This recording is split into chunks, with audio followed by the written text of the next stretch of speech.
warahmatullahi wabarakatuh. Halo teman-teman semua, perkenalkan kami dari kelompok 5 yang akan mempresentasikan tentang makalah yang berjudul Analisis Rendahnya Motivasi Belajar pada Siswa. Oke teman-teman, sebelum materi ini dimulai, izinkanlah saya memperkenalkan diri saya dulu ya. Perkenalkan, nama saya Fati Fadliani sebagai moderator. Yang kedua adalah pemateri 1, Mbak Siti Muslimah. Kemudian ada pemateri 2, yaitu Mbak Ratri. Kemudian ada pemateri 3, yaitu Mbak Zalfa. Kemudian ada pemateri 4, yaitu Mbak Nabila. Dan yang terakhir ada pemateri 5, yaitu Mas Baihaqi. Oke teman-teman, langsung saja ya kita mulai presentasi yang pertama.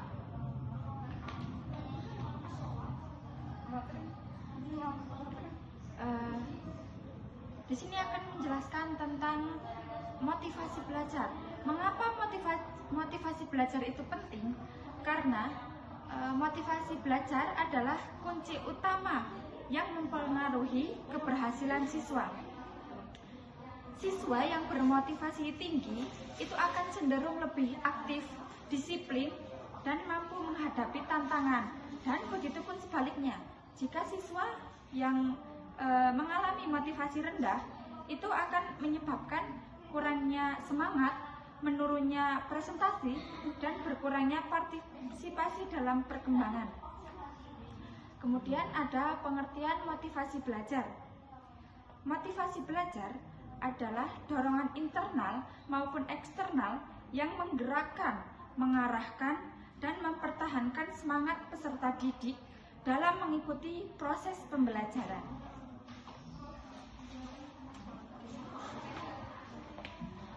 Oke, terima kasih kepada pemateri 1 yang telah menyampaikan pemaparannya tadi. Kemudian dilanjutkan oleh pemateri 2. Baik, selanjutnya faktor internal penyebab rendahnya motivasi. Yang pertama, minat belajar rendah. Siswa kurang tertarik pada pembelajaran, tidak mengulang materi, dan tidak mengerjakan tugas. Minat sangat berpengaruh positif terhadap motivasi. Yang kedua, sikap negatif terhadap pelajaran. Siswa tidak antusias, mengganggu teman, dan tidak memperhatikan penjelasan guru. Cara mengajar guru lebih berpengaruh daripada materi itu sendiri. Yang selanjutnya, kondisi jasmani tidak optimal. Fisik yang kurang sehat menyebabkan siswa tidak konsentrasi, mengantuk, bahkan tertidur saat pembelajaran sedang berlangsung. Oke, terima kasih kepada pemateri 2 yang telah menyampaikan materinya.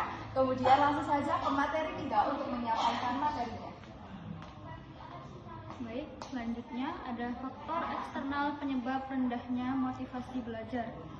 Jadi yang pertama ada kurangnya perhatian orang tua. Siswa tidak didampingi orang tua, cenderung tidak mengerjakan tugas. Kondisi rumah yang berisik juga mengganggu konsentrasi belajar.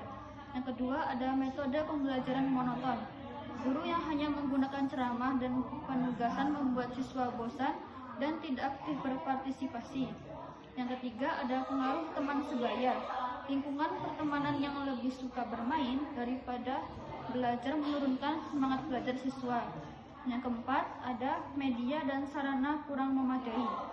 Ketiadaan media pembelajaran dan sarana yang lengkap menghambat pemahaman materi dan menurunkan motivasi siswa. Oke, terima kasih kepada pemateri 3 yang telah memaparkan materinya. Kemudian lanjut saja ke pemateri 4 untuk mempersiapkan materi.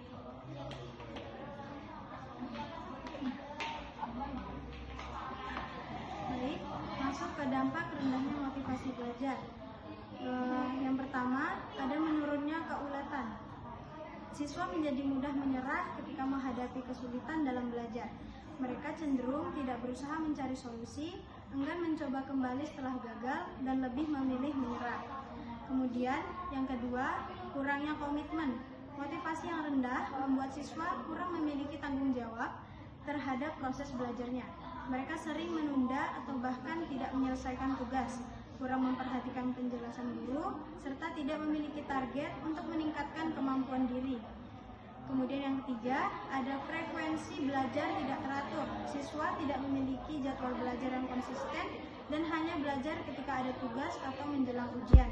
Akibatnya, materi pembelajaran tidak dipelajari secara bertahap sehingga pemahaman menjadi kurang mendalam. Secara keseluruhan, rendahnya motivasi belajar menyebabkan siswa kurang gigih, kurang bertanggung jawab terhadap proses belajarnya, dan tidak memiliki kebiasaan belajar yang baik. Dampak tersebut dapat menghambat perkembangan kemampuan akademik maupun karakter siswa jika tidak segera diatasi. Oke, terima kasih kepada pemateri 4 yang telah memaparkan materi pada hari ini. Kemudian dilanjutkan untuk pemateri yang kelima untuk memaparkan materi pada hari ini.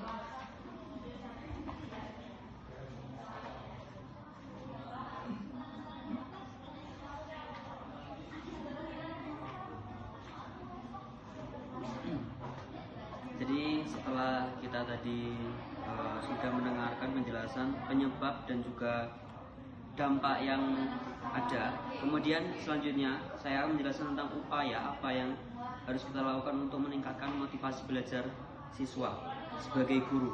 Menurut Sudirman, yaitu yang pertama, kita sebagai guru bisa memberi angka. Angka dalam hal ini itu sebagai simbol dari nilai kegiatan belajarnya. Jadi banyak siswa yang justru untuk mencapai angka atau nilai yang baik, sehingga yang dikejar hanyalah nilai ulangan atau nilai rapot yang baik. Nah, angka-angka yang baik itu bagi para siswa merupakan motivasi yang sangat kuat yang perlu diingat oleh guru. Yang kedua yaitu hadiah. Jadi sebagai guru kita juga memberikan sebuah reward kepada siswa agar siswa itu tertarik untuk menekuni bidang tertentu yang kita berikan hadiah tersebut. Kemudian kompetisi. Nah, dalam hal ini kita harus memberikan sesuatu yang dapat menimbulkan persaingan agar siswa lebih bersemangat untuk mencapai hasil yang terbaik. Kemudian yang keempat, ego involvement, menumbuhkan kesadaran kepada siswa agar merasakan pentingnya tugas dan menerimanya sebagai tantangan, sehingga bekerja keras adalah sebagai salah satu bentuk motivasi yang cukup penting. Kemudian memberi ulangan atau ujian.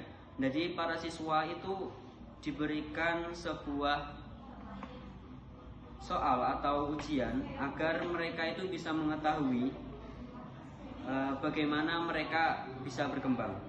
Kemudian mengetahui hasil. Jadi siswa itu harus mengetahui hasil belajarnya agar siswa terdorong untuk belajar lebih giat. Apalagi jika hasil belajar itu mengalami kemajuan, siswa pasti akan berusaha mempertahankannya atau bahkan termotivasi untuk dapat meningkatkannya. Kemudian pujian. Pada saat tertentu kita harus memberikan siswa ketika menyelesaikan tugasnya dengan baik, maka perlu diberikan pujian. Pujian itu sebagai bentuk reinforcement yang positif dan memberikan motivasi yang baik bagi siswa. Kemudian hukuman. Hukuman adalah bentuk reinforcement yang negatif. Tetapi jika diberikan secara tepat dan bijaksana, bisa menjadi alat motivasi. Oleh karena itu, guru harus memahami prinsip-prinsip pemberian hukuman tersebut. Selanjutnya menurut Dimyati, yaitu dengan salah satunya dengan cara yang pertama, memberikan kesempatan kepada siswa untuk mengungkapkan hambatan belajar yang dialaminya. Kemudian meminta kesempatan kepada orang tua siswa agar memberikan kesempatan kepada siswa untuk beraktualisasi diri dalam belajar, memanfaatkan unsur-unsur lingkungan yang mendorong belajar, kemudian menggunakan waktu secara tertib, penguat dan suasana gembira terpusat pada perilaku belajar. Kemudian merangsang siswa dengan penguat, memberi rasa percaya diri bahwa ia dapat mengatasi segala hambatan dan pasti berhasil. Guru juga harus mengoptimalisasikan pemanfaatan pengalaman dan kemampuan siswa. Menurut Dimyati juga, cara yang dapat dilakukan oleh guru dalam meningkatkan motivasi belajar siswa adalah siswa juga diberi tugas untuk membaca bahan belajar sebelumnya. Kemudian guru memecahkan hal yang sukar bagi siswa dengan cara memecahkannya. Kemudian guru mengajarkan cara memecahkan dan mendidik keberanian kepada siswa dalam mengatasi kesukaran. Kemudian yang keempat, guru mengajak serta siswa mengalami dan mengatasi kesukaran. Kemudian guru memberi kesempatan pada siswa untuk mampu memecahkan masalah dan mungkin akan membantu rekannya yang mengalami kesulitan. Kemudian guru memberi penguatan kepada siswa yang berhasil mengatasi kesulitan belajarnya sendiri. Selanjutnya guru juga harus menghargai pengalaman dan kemampuan siswa agar belajar secara mandiri. Oke, terima kasih atas pemaparan materi pada siang hari ini. Dari pemateri tadi atau dari makalah tadi dapat kita simpulkan bahwa motivasi belajar itu merupakan faktor yang sangat penting dalam menentukan keberhasilan. Motivasi itu berfungsi sebagai dorongan yang menggerakkan, mengarahkan, dan mempertahankan semangat siswa untuk mencapai tujuan belajar. Siswa yang memiliki motivasi belajar yang tinggi cenderung lebih aktif, disiplin, dan bertanggung jawab, serta mampu memperoleh hasil belajar yang sangat optimal. Oke, mungkin itu saja yang dapat kami sampaikan. Kurang lebihnya kami memohon maaf yang sebesar-besarnya. Kami akhiri, wabillahi taufiq wal hidayah. Wassalamualaikum warahmatullahi wabarakatuh.